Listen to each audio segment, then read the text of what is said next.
getting on the map. And what I love about this is, yes, it is starting in these more grassroots communities, these more diehard fans that love the sport, that have a real need for this technology in order to elevate their experience as well. And so it's really cool to see the evolution, and I am so excited to hear from this next panel that is going to be letting us in on all things in the intersection of Web3 and the sporting world. We have Leo from DFB, Alexander from BVB, the stadium, Matthias from Sport One, Marco from Starzz, and moderated by Tom Haverland. Please give him a round of applause.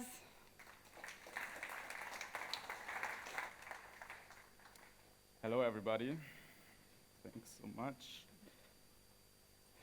May you find your seat, like accompanying your face. Okay, we have a little switch here. Don't get confused. Yes, welcome so much. Thank you. My name is Tom Haverland. I'm the lead of the W3 Now project from the Hanseatic Blockchain Institute. I'm super happy to be able to moderate this little panel here about the interconnection of sports and Web3. We have here next to me, thanks already for the short introduction, we have next to me Marco Kowalewski, who's the founder of Starzz. Starzz is a Web3 tech company enabling new forms of fan engagement. Then we have Alexander next to us, Alexander Mühl, who is the director of digitalization and marketing of this stadium company, like from BVB Borussia Dortmund. Thanks so much for hosting us today. And congratulations for the Champions League final. And then also we have Matthias Reichert, the CCO of Sport1. Sport1 is Sport One, I would call it, is a big media house in Germany, focusing on sports, obviously. And Leo Dietz, the manager of digital licensing from the DFB, the German Football Federation. And yes, before diving in, we're going to talk a lot about football here. You can think of this, but we want to just disclaim this, stress this out, like this technology we are talking about can also be transferred to other sports areas, of course, but because of the nature of this panel, we will talk mostly about football. And I want to start straight with you, Alex. Maybe introduce to us why are you sitting here? What is blockchain and Borussia Dortmund? Where's the connection? What kind of projects did you do in the past? Well, first of all, hi everyone. Yes, indeed, I'm responsible for marketing digitalization with BVB. For the non-Germans, that is the club playing here. We just made the Champions League final. And my calendar is a nightmare. But nevertheless, if I'm invited so kindly, of course I take the time to sit down here and share my experiences. Yeah, intersection of Web3 and the sporting world. I mean, for a club our size, it's been an interesting ride over the last 3 years. Simply because of the, let's say, the technology hype cycle that Web3 went through, you know. With regards to sports organization, you had pitches around, let's tokenize fan engagements, let's hand out, let's sell, let's trade fan tokens. Then came the NFT wave. Now there's a lot of talk about loyalty in the market. We were a bit, let's say, reluctant or slow to adapt and tap into that technology. That is maybe also because of our club brand, because we got scale, we're pretty big, 200,000 members, tens of millions fans around the club, massive media exposure around the Champions League final, beginning of June. And the thing is that we're a traditional club. In German, that would be Traditionsverein. That means we're over 100-year-old, we are very rooted in the region. And we do have a very self-confident and conscious fan scene. So that means that whatever we do in terms of technological inventions has to meet the needs and the demands of our fans. And so what we're not doing is we don't innovate for the sake of innovations, but we rather really are running a fan-centric approach. In the end, I always ask myself, okay, a technology that's out there in the market might be interesting, might be innovative, but what's in for our fans? Because only if we have the acceptance of our fans, then we're able to scale it, and then we're only able to make money with it. So that's sort of like the three steps approach that we do.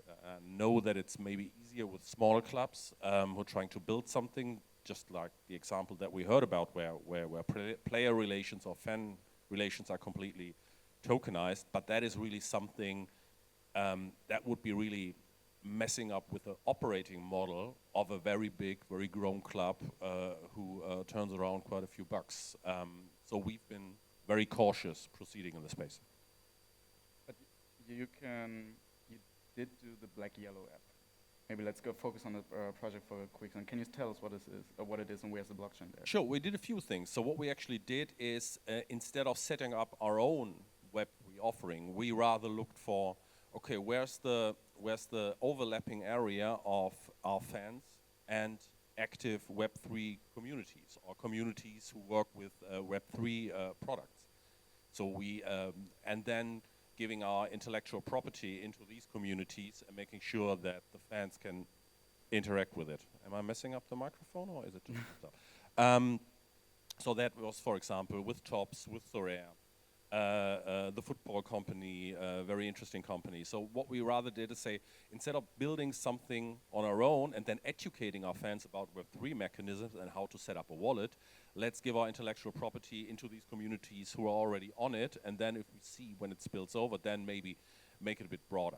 However, we had one project that is the black-yellow app, that is our international language content app, and that runs on the Unify platform, which is in the end a CMS, but incorporates token-based interactions. So we do have a fan token in there. We also have NFTs, we call them sticker there, which are simply collectibles, but we don't monetize these directly in the app, but rather hand them out as an incentive or as a reward for interaction and activity in the app. And that exactly was our test case to find out, is a token mechanism really a booster for fan engagement? Does it change anything in the way that fans behave? Do we especially have a chance to convert users from third-party platforms like the Meta Network or X or TikTok, come over to an own platform where we get the data point? So these were sort of like our test scenarios that we ran over the last 3 years with the black-yellow app. Marco, do you, as a Web3 tech company, do you have the experience with similar things like the black-yellow app? What do you think? How do you increase the fan engagement, especially in the digital age? Hello? Yeah.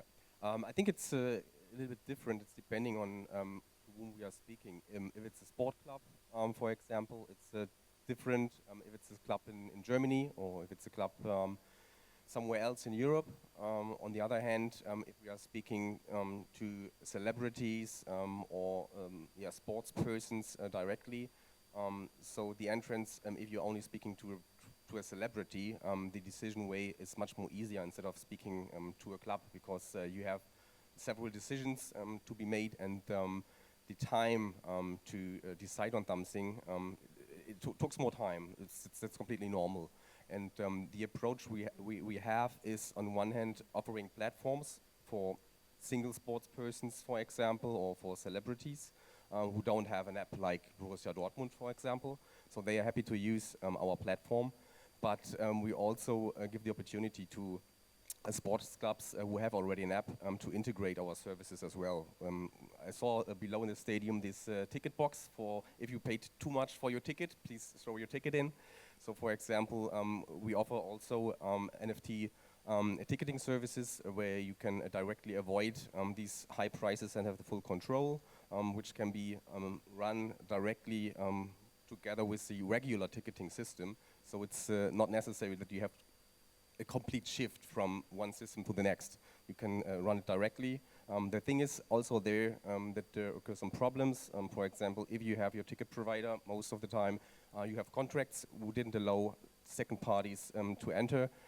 So there are a few challenges, but I think time by time the world is getting more and more connected. The younger people are more adopted to these technologies. I think we will see a lot happen in the next few years. Especially we are talking about a globalized audience nowadays. We don't only have the Borussia Dortmund fans who are interested in Borussia Dortmund football, or even German fans who are interested into the DFB performance. We're talking about a globalized world, and I want to ask you, do we really need to maybe, I mean, we have the Bundesliga currently, which is not for the DFB, but it's definitely relevant for you, which is I wouldn't call it losing, but it's definitely in terms of the global attention much less than the Premier League, for example, and the La Liga. We have a race here as well. How do we get the people abroad more attentive to our clubs to also make more money here? Do we need to use these more digital forms like the Black Yellow app and also other forms like Starzz to engage with this new audience in a globalized world, or otherwise we're going to lose?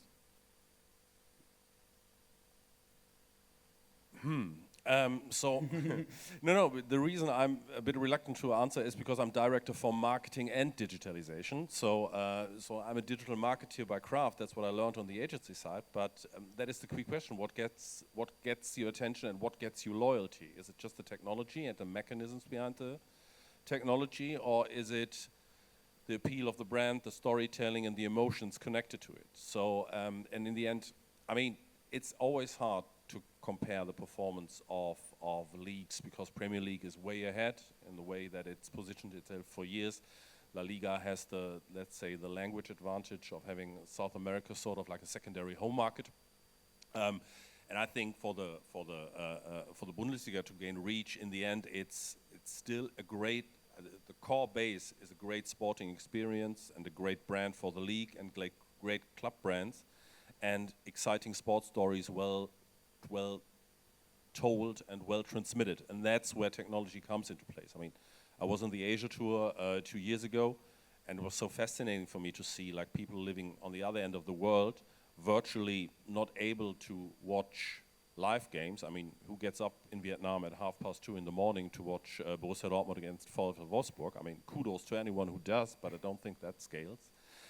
So they essentially follow us through highlight clips and digital channels. And yes, of course, I mean, if you then have sort of like smart contact platforms, you offer additional engagement opportunities to whatever kind of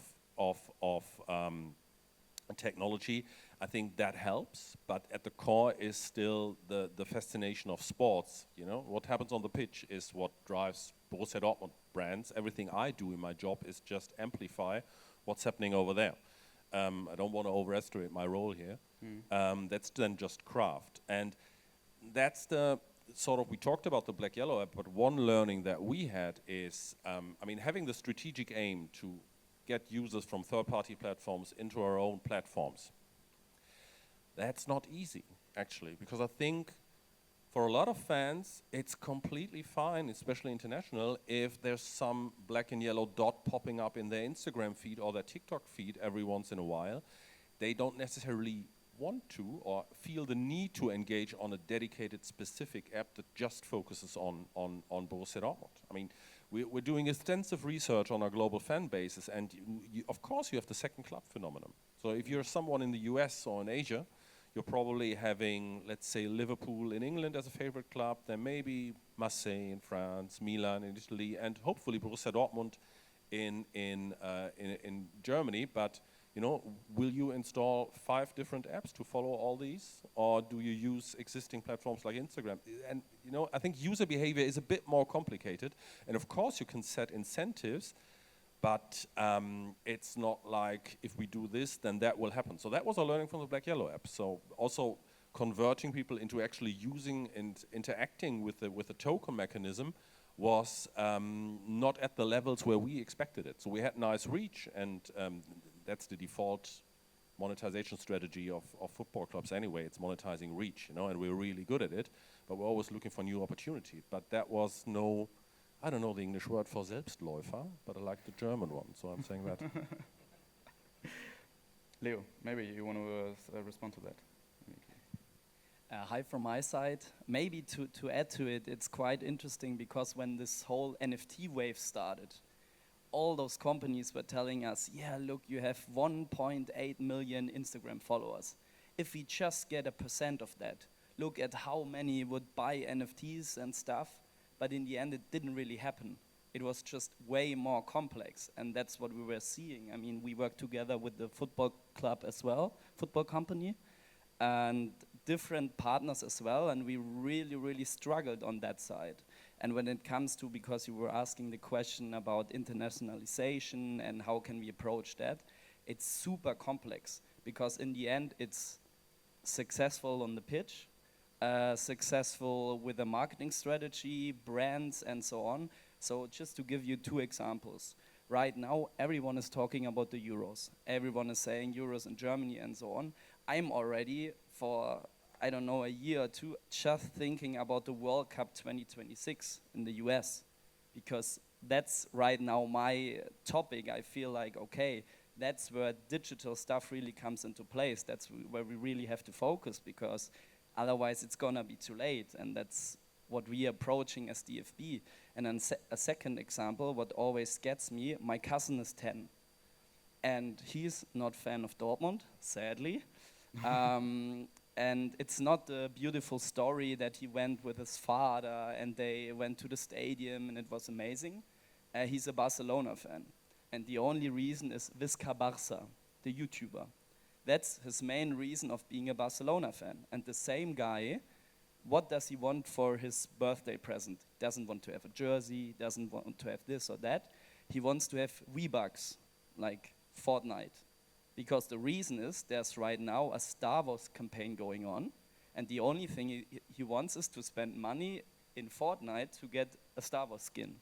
And that's something who, when I think about globalization and how everything is connected, I feel like, okay, how can we as DFB reach those audiences that will help us in maybe 10 years' time? I don't know. And the same for the US market. That's probably, we will talk about it.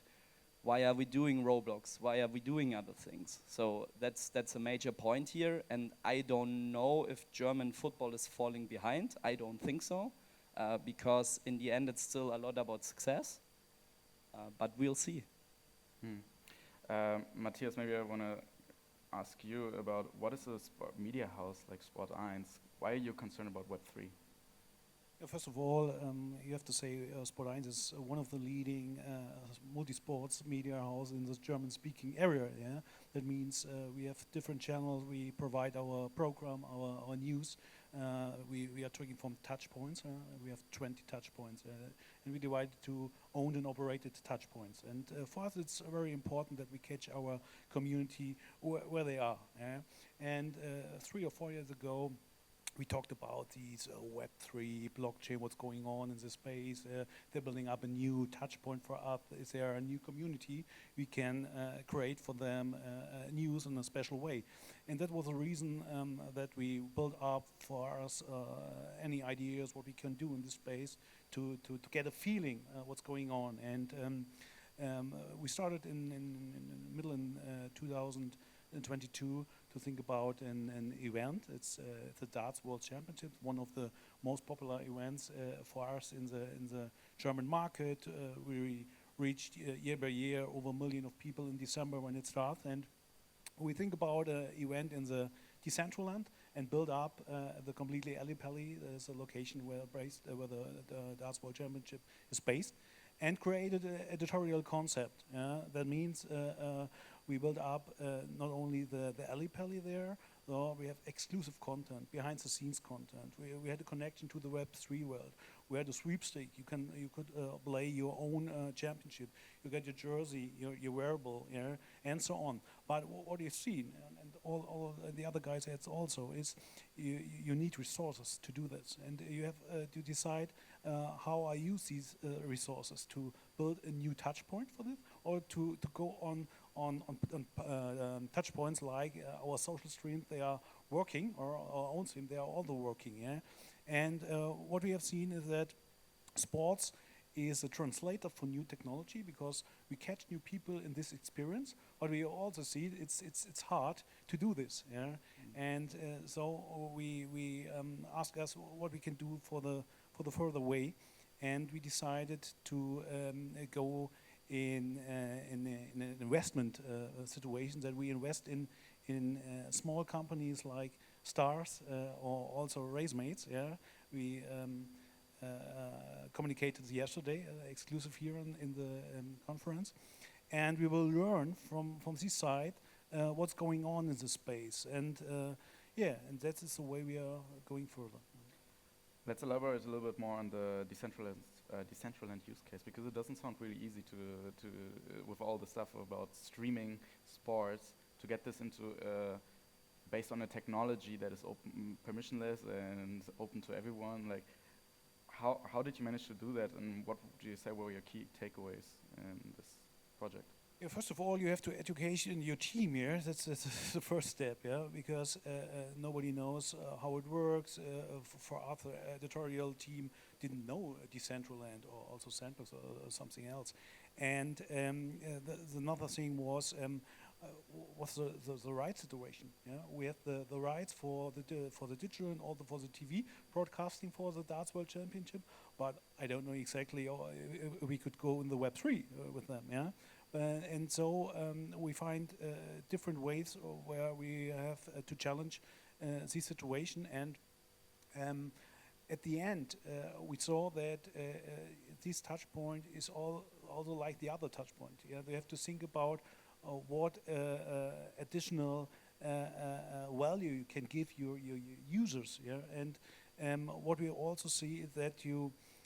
Or for us, it was the right situation to test it like an event, or not go in and buy a landscape. And I think VfB Wolfsburg did this. And yes, and for us, it was one test case. And as I said before, we learned that we go further on this way, but not on our core business. So we build it up into our investment vehicle to invest in smaller or middle large or companies to learn from them. I want to quickly dive over to the Roblox theme that Leo just said, because when we talk about metaverse or like Decentraland, it's not always the blockchain itself, right? We also have limitations here. But when we talk about Roblox, it's a virtual space that people are in and combine. And you say we need additional value. It's not only about the streaming, it's also about the experience being in the space. And Roblox gives you a possibility of like this online gaming with our different other avatars. But I want to ask Leo, like, what are your experience with Roblox, and what maybe you even have planned?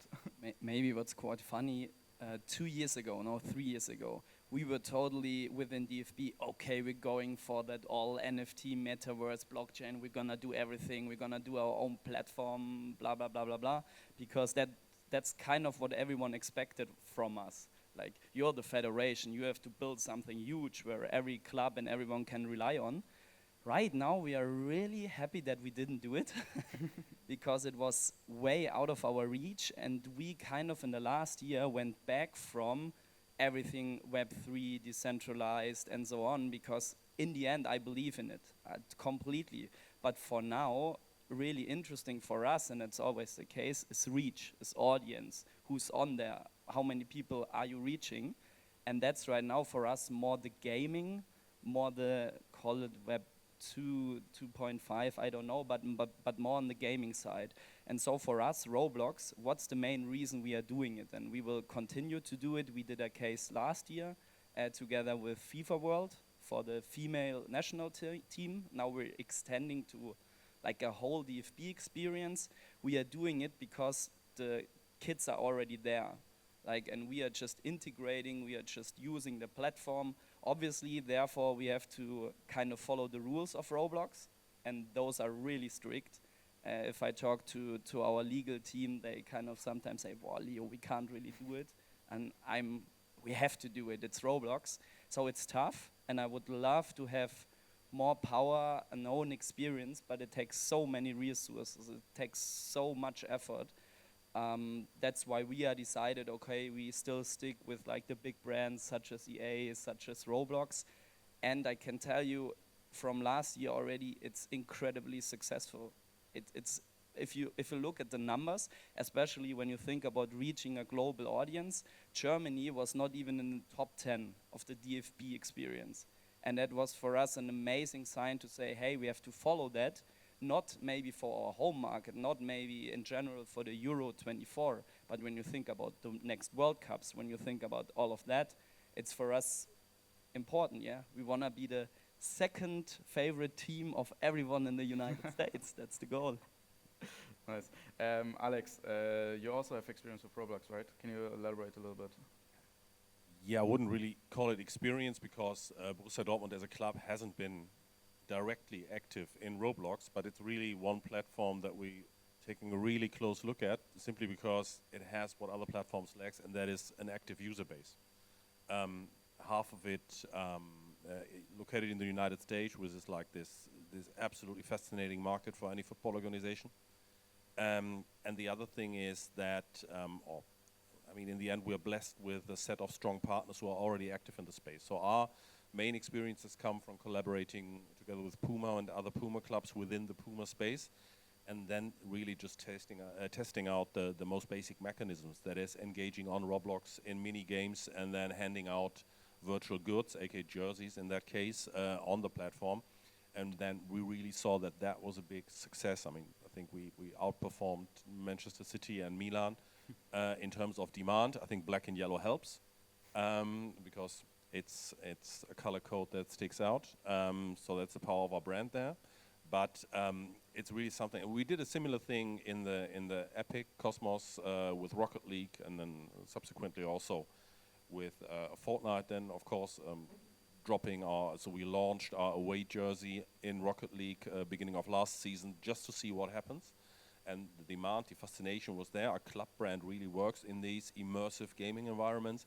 And I think that's really a path to move forward, because just like the example of your nephew's fan journey at age 10, it's different than my fan journey. I grew up 10 kilometers here from the stadium, was pretty sure that I would end up probably not in that job, but on that south stand at some point, which I did, but it doesn't work that way anymore. So we as a club look for cultural phenomena that have a relevance for us to connect to potential future fans, and then we're really technology agnostic. We just, as I said, we're fan-centric. We see that's something that moves people and catches people's interest, and it's in a meaningful way connectable to the BVB brand, then it's something that we're really looking for. I have a question that is directed to all of you, and I want to talk to you. Let's specifically talk about this vision about the future of entertainment, like the future of sports consumption. Like, how is football being consumed in the future in a visionary way? Because we have here a very interesting panel constellation. We have a tech company. We have a BVB, a football club itself that is in the Bundesliga. We have the German Football Federation and the media house that has already experience with the decentralized use case.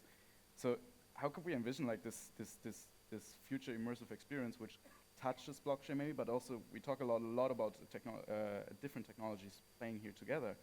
How's the future of the football looks like for a fan? Do we really always need to go into the stadium in the future, or can we have something else? I think it's a mix.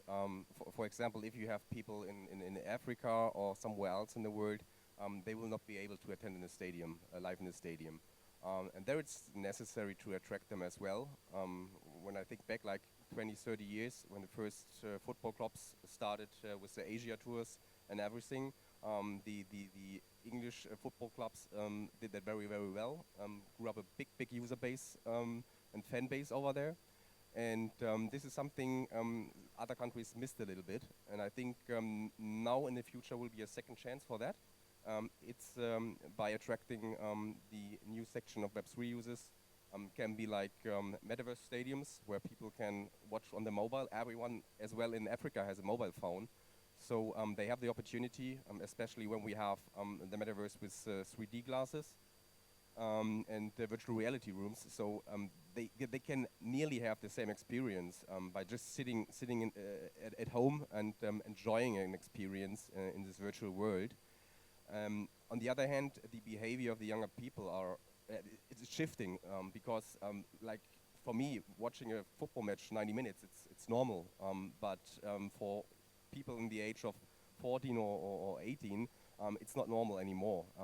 They need more action. They have only like 90 seconds time of concentration. It's used to the changed behavior the technology brings with us. So I think football club or also association needs to attract people and give them more and more opportunities to interact as well during a game. It can be like augmented reality things during a football match that you can see statistics, whatever, as they have the mobile phone all the time in their hands. I think this is something where we have to focus on, and I think the ones taking this wave first will definitely have a significant bigger market share in the near future. But for sure, it's also up to resources and for money, because you don't get the revenue directly. It's something you have to build on, to be in the first row in the next few years. Leo has a response here. And we maybe have to consider what's the goal here. Because, for example, when you look at media rights, and that's maybe where blockchain can in the future come into the game, media rights, it's not like the goal, or at least for most of the bigger federations and so on, the goal is not that everyone can see it, and it's not maybe reach when it comes to media rights, because what you are doing, you're trying to sell it to certain players to obviously get money out of it and finance everything. So when we talk to people about saying, okay, or people approach us and say, hey, how about we stream the game in Roblox? How about we stream it in the metaverse and so on? Then I'm saying, yeah, the TV or the newscast that bought it probably will really like it if everyone watches it at Roblox. So it's a bit more complicated than that. And what blockchain in the future, if your question, if I could answer it, probably millionaire in two or 3 months, but blockchain will really help with access. How can you access stuff? Like, how can you get into experiences, ticketing, all the streaming world? So I feel like in the next couple of years, all those topics related to accessing stuff on the world, I feel like blockchain will help there.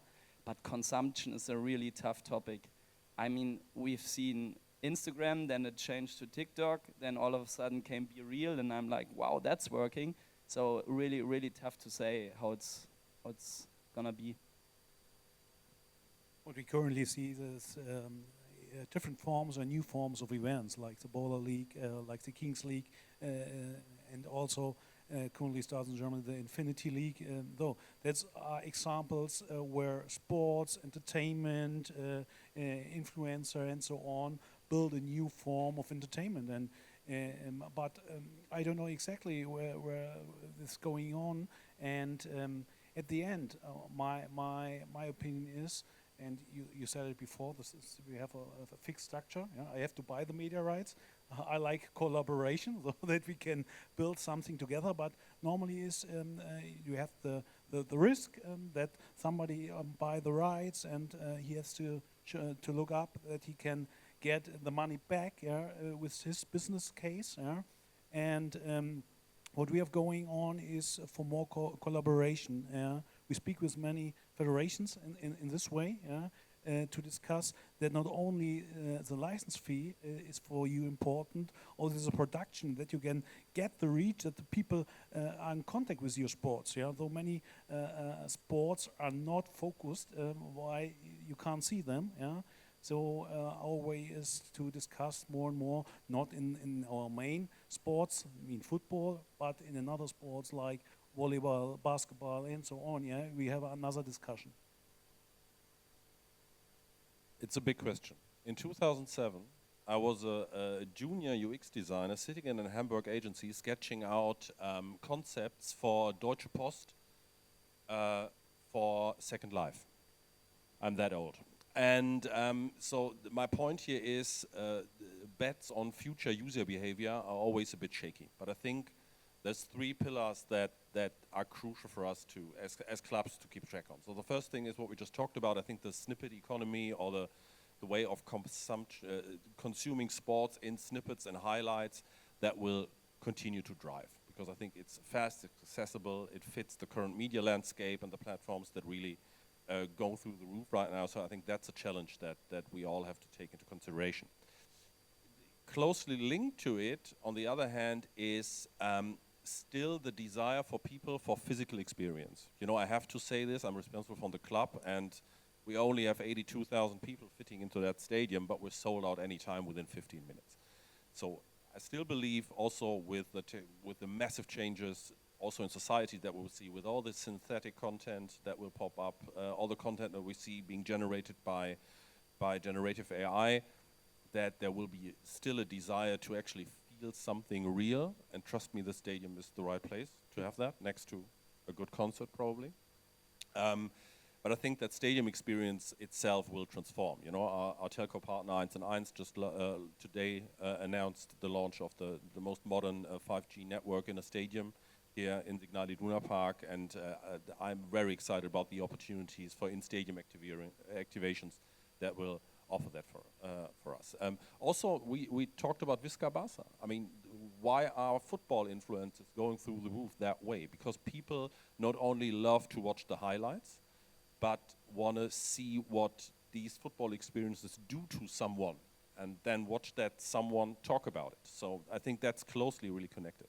But I also really think that what you said, the rise of this sort of immersive world, whether you call it metaverse, which is just a word right now, but you know, I think there will be immersive experience that will also play a big part in watching sports, and I think that's where blockchain technology and digital goods come into play, because that will really be a new economy popping up. It's just really a means of user acceptance. So will it crack the mainstream? Will interfaces be as accessible and as easy to use and as fascinating to use as we all hope right now?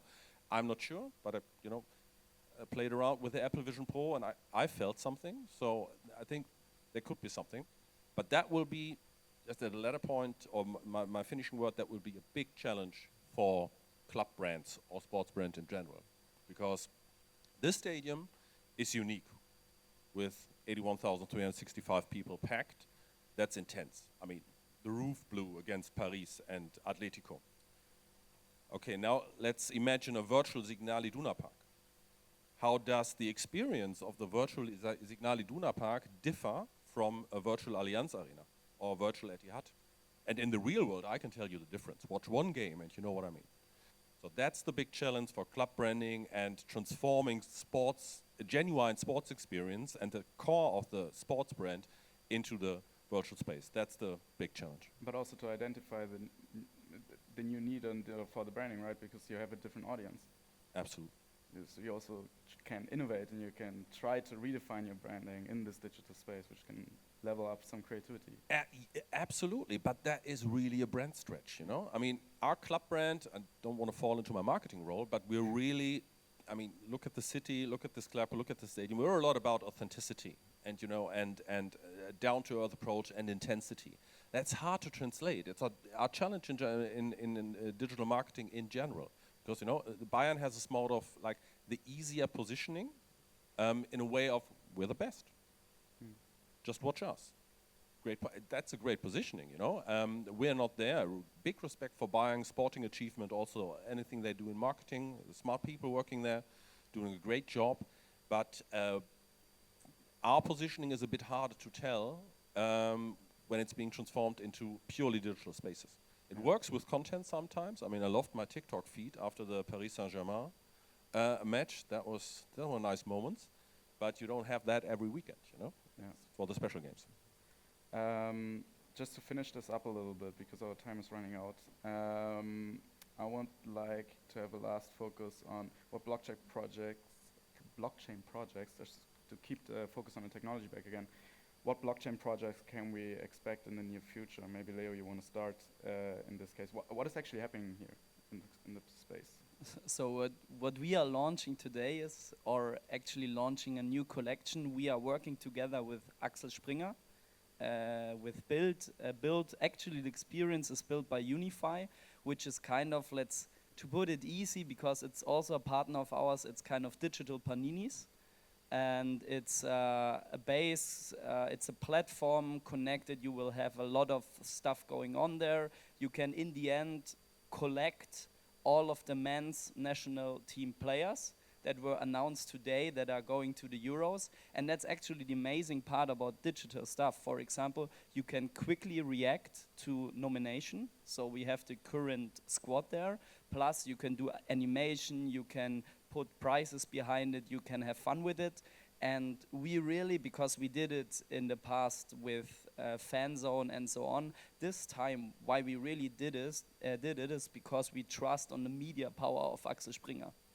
That's again the main reason why we are doing it, because they can promote it. Because you know, the platform is evolving. It's not the best platform yet. It's maybe not even the best experience. We will see how that evolves. But they have the media power to get people on there. So that's what we're doing for the Euros now. Other than that, we are really preparing for the World Cup 2026. It's gonna be lots of fun, and yeah. We can expect some blockchain there as well. I'm pretty sure it's gonna be the first blockchain World Cup. Oh my God. That's kind of my opinion, or the first time we will really see it. I mean, remember in Qatar where I think Algorand had a partnership or something, but so I feel like in 2 years that's gonna be the first time that we really get to feel it. For the Euros right now, I would say we are in our home market. We have a lot of different stuff, a lot of partners going on. I don't know if you've seen loyalty programs with Playmobil, with Ferrero and so on, but this is all still happening in the physical world. People always ask me why not in the digital. Then I say because it's super complicated. But we will probably in the future see that more connected. Our main goal, that also saying, is to really connect loyalty in the real world to the digital world and kind of combine it. But we can't really do it ourselves. We need strong partners for that who believe in it. And that's a challenge we are really facing, to see the resources, to see the partners that see the need. One final example with Roblox. We are launching end of this month, and there also it's super tough to get partners on board. Like you said, you have luckily strong partners on there, but you have to consider it's not the whole market. Most of our partnerships of the German Federation are in the home market. It's not really strong there. So for us, it's an investment to first generate numbers, and then maybe in the future add partners in there. Beautiful. But all go to the platform sammeldeinteam.de. It's German, but and collect your favorite national players for the Euros. Nice. Maybe just go around the last round. Yes. Matthias. Our next blockchain project we announced yesterday is the cooperation with Racemates. Fantasy manager, collectible, fan engagement platform for motorsports. Yeah. For us, it's very important because we have many motorsport rides, and for us, it's a specific target group, and we can learn and we can teach. And we will start currently this year with the first things, and we will see what happens when we meet us next year here, and I can tell you a little bit more about it. And I'm seeing these nervous views on the right, so I'm trying to keep it short. No, I think because everything had been said, I think the things where the next things are very likely to happen is digital ticketing, because there it's really, the ticketing has been completely digitalized, but having a unique identity for each ticket, avoiding fraud, I think that's a big topic, and blockchain is definitely a great technology solution. And the other thing is managing fan relations and fan IDs, and that might work with collectibles. I think that's definitely one use case, and I think loyalty programs are another one, although all three that I just said might also be thought together, and I think somewhere in this space will be the first product. In the end, it's really about cracking the interface task, because average age of a season ticket host here at Signal Iduna Park is 46. So if you want to do something in football, you need solutions that work with mainstream audiences. Otherwise, it doesn't scale, and if it doesn't scale, a club is not interested. Yeah, from our perspective, we build on the blockchain. Most of the services are based on it, even if it's ticketing, if it's NFTs, digital collectibles, or otherwise votings based on the blockchain, completely transparent and secure. But I think also in the future it can be maybe a great thing regarding our partnership with Sport1, because I think in the near future it's only a question of time when the first rights for broadcasting will be sold for the metaverse. And this is something maybe we can work on together with Sport1. I think this can also be maybe a little change in the behavior of watching. But I think, most of the things will run as they are because it needs time to adopt. So I can see a lot of stuff is being developed and is going on, but kind of need to go now. I think people are waiting for us. Thank you very much for your time and for your expertise, and I hope you all had fun here. Thank you.